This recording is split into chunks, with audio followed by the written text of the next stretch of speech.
Howdy, y'all. Welcome back to the Revelation Space Podcast. I'm Trevor, and this is Kaylee, and we're going to get right into Chapter 6. So how about it? Starting off with Triumvir Volyova and Curry on their way to Delta Pavonis towards Sylveste. So let's recap here. Curry wants to find Sylveste so she can kill him for the mademoiselle who has her husband, and so she snuck aboard Volyova's ship, and Volyova wants to find Sylveste. Why do they want to find him? I thought they were looking for something about the captain. Remember? They're on a mission to... And they were trying to find Dan Sylveste, but he's dead. Right. So they don't know that, do they? I think they know that because they went to Yellowstone, and so they got the news because that's where they used to live. So they need him alive, and then Curry wants to kill him. But do you remember why they need him for the captain? Because of the plague? Some sort of plague taking over? The captain's space cancer. It's a little bit of a conflict of interest if Curry needs to kill him. So it's been a few weeks now, and Volyova's been trying to reprogram Curry's mind to be loyal towards her, except it's not working because Mademoiselle has the implant in her head that stops that from happening. Also, Curry is now bald. That wasn't important, but yeah, that was Curry's pretty bald. important to me. She's bald. They put implants for the gunnery in, the same things that were in Nagormi's head, so hopefully Curry doesn't start to see things now. Volyova takes her onto the spider room to see ghosts and asks her about the Sun Stealer, but Curry has no clue about that yet. So maybe it was just Nagormi. Who knows? The ghosts actually turn out to be voices from other ships that are sent towards them, like recordings. But since they're going at light speed, their time moves slower, so their voices are stretched out as so. And so it sounds like ghosts are talking to them when you turn the radio on. Obviously, the ship, the Nostalgia for Infinity, can just do a program to make it in real speed, but that's how she gets ghosts, everybody. So Volyova and Curry are looking over at all of the weapons, and Volyova's talking about what they do since Curry doesn't know that much, or not yet, since she's gonna be the new gunnery. But and we figure out what these cache weapons are. Exactly. And so Volyova is talking about how some of them destroy planets, and some of them can do some very nasty stuff to stars. Exactly. So maybe that's just her exaggerating. You know how these ultra pirate people are, but it's kind of scary that she has planet-killing weapons just at her disposal. They said that they don't know who made them, but they found them in an asteroid just hidden. It brings up how Curry, who is maybe being brainwashed. I mean, she likes to say that she is, just to freak out the implant a little bit. But it goes into Curry's past, and she was on Sky's Edge, which apparently had tons of war. And she has seen some gruesome stuff in her day, but apparently nothing compares to these cache weapons that are actually in Volyova's control, or might about to be in her control. Also, who's in control of the ship? Because there's the captain who has space cancer, but it seems like Volyova's in control, except when Sajaki's around. And then there's another Triumvir, but he doesn't get a Hagazi. There's a few others. So what's the leadership looking like again? So they're in the gunnery, Curry and Volyova, and Volyova's like, oh, you want to know why it feels so familiar to be in here? It's because that little implant, the kind of thing that they're doing to Curry, she's kind of already been there in a way, kind of knows what's going on, and eventually she's going to be in full control of the weapons and everything in the gunnery. So they're giving her a pretty powerful position, and yet she already knows how to use it because the implants know how to use it. When we switch over to Sylveste, it seems it's been a few years. And actually, him and Pascal are getting married. Which is disgusting. Disgusting. Nobody likes Sylveste. Why don't we like Sylveste? I don't know, he's just a freak. Freak? But I thought you like Pascal. I like Pascal. I don't like Pascal with Sylveste. It has nothing to do with the storyline, but it's just my feelings. Well, they're getting married, maybe for political reasons, maybe for they actually love each other. There is no love. It's just There's political. love. Sylveste has no love in him. He's a science man. He is. Never trust the science man. All you sci-fi freaks out there. Romance aside, his dating and romantic attraction to her has let him have free reign as into like studying the Amarantin. He's publishing again. He's getting out his books. He's on the up and up. It's all he wanted. Use Pascal. She's using him. She published the biology, She can book. do what she wants. He's been in prison for like 15 years, you know. They're studying the Amarantin and they find like a god statue. And they're just studying that city, and they've been studying for years. And so it's a renewed revival in the Amarantin studies. They find this statue. And that's the statue with the wings on it. Exactly. But the people that lived there didn't have wings.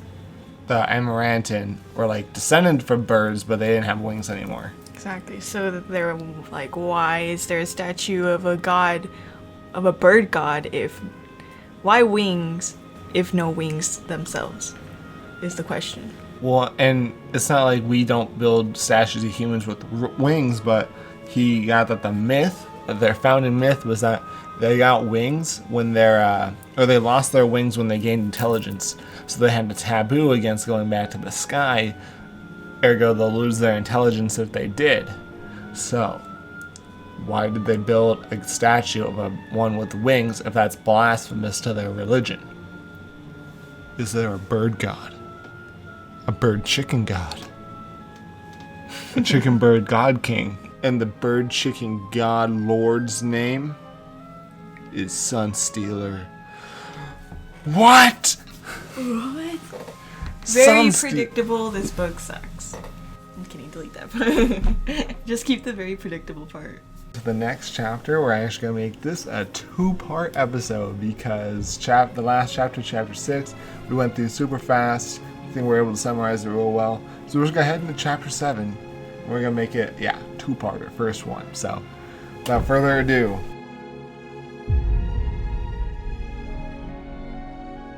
we jump into chapter 7. We're with Volyova, and she basically gets schmacked. She gets schmacked by Sajaki, and because she asked too many questions, specifically about how apparently Sajaki has changed ever since he went to see the jugglers with the captain. And if we remember from the chapter with Sylveste, the jugglers have the ability to change the mindset or the chemistry of your brain if you submerge yourself in them, because they're like kind of like a biomass. So if you go to a juggler world and communicate with them, they can give you certain aspects or powers or augmentations to your mind that might make you different, like really good at math or any other different skill set. And basically Volyova is accusing Sajaki of changing ever since then. Also, Volyova is looking for a replacement for Curry. Not really a replacement, but just kind of somebody else in the meantime, because she's worried that Curry might end up going crazy the same way Norgami did. That's why she asked earlier, like, if she was hearing things or like knowing anything about the Sunstealer yet or anything like that. So she kind of doesn't want to send Curry in yet, just to be sure. So they go over a bit of the history of John Armstrong Brannigan, the captain who has the space cancer. And they're bringing Curry down to see him. They're explaining why they need to go get Dan Sylveste from Resurgam, is to help him, I guess. But they go into who John Brannigan was. And there's a lot of rumors that he was born anywhere from 250 years to 500 years ago, which is a long time compared to, like, Dan Sylveste is old, but he's only say he's 212 or something.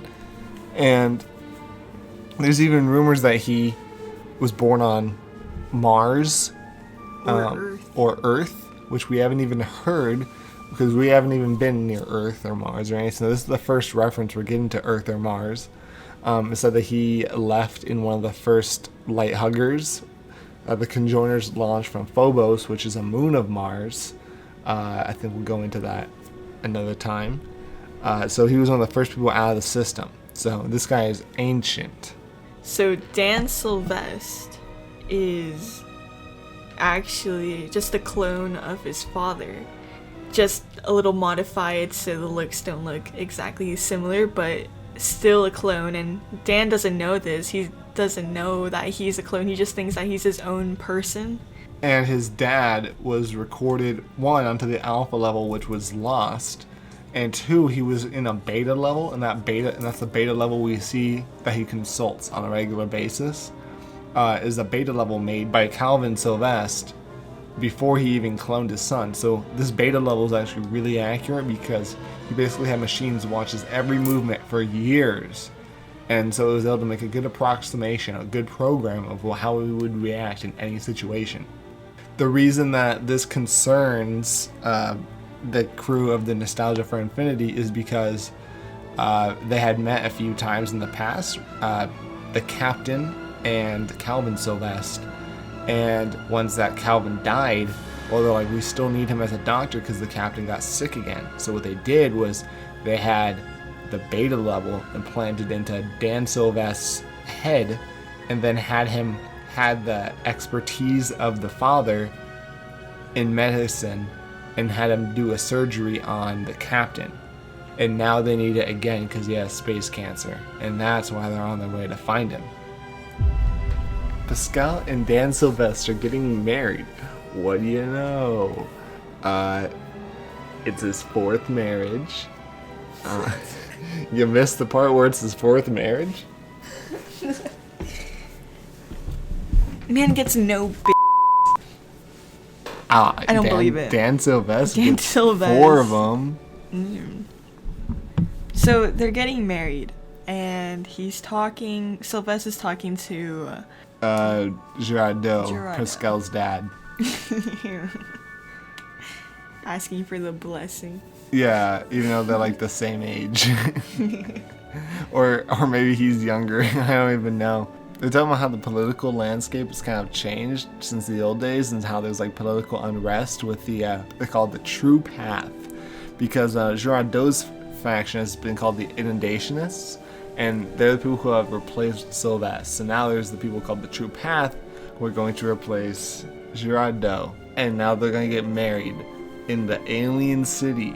Not Girardeau and Dan. I mean Dan and Pascal. So when the ceremony starts, they go ahead by making sure that Dan, in fact, is not a simulation. He's not like a artificial intelligence, because they're paranoid about that type of stuff. They confirm his age. They confirm how he manifests, future type stuff, and they do the same for Pascal. And then they pull out the wedding gun. They say their I do's, and instead of like a normal wedding vow, they get shot in the head, or like injected kind of with a little, what is it? It's like a memory. It's like a memory pistol. Yeah. Like, okay, so they have like a fluid with brain matter in it from the other person. So it gets transplanted into their brain. Doesn't hurt or anything, but like, it's still gross. Yeah, you get like the other person's brain in your brain along with some of their memories. Exactly. All of Dan's past bitches. All of Dan's past women are inside Pascal, which is freaky. Just a tiny smudge, because it takes like a small chunk of Dan's brain, which would include even smaller chunks of the past 2 marriages he had. Exactly. I mean, she probably won't even notice, maybe. That's not the important part. They're getting married. What an awful great wedding. I think it's nice. Like, imagine sharing. All of a sudden, he brings out the gun, the injection gun. He's like, okay, get ready. It's romantic. Anyway, hoodle. But after that, it all goes downhill. Yep. Somebody comes in and starts shooting up the place with what do you say? Assassin tools? Well, okay, so Janequin, which is actually the guy who helped clone Dan Sylveste, that we found out, he had been engineering those peacocks. And in the peacocks, they have like a bioweapon. And so they walked in, lady walks in, releases hormones that make the peacocks start spraying the bioweapon everywhere. Everyone goes down. Girardeau goes down. He dies. And Pascal has to say goodbye to her father. And fortunately for them, that's when the lights go out. And they're still being hunted. But Dan Sylveste has those eyes of the alien city. Him and Pascal run off. Wow. That's the end of chapter 7. Alrighty, guys. Come back next time to see, will they make it out of the maze? Will the captain, will they get Dan to fix the captain? Will Curry kill him before they can heal the captain? Or will she get her, will she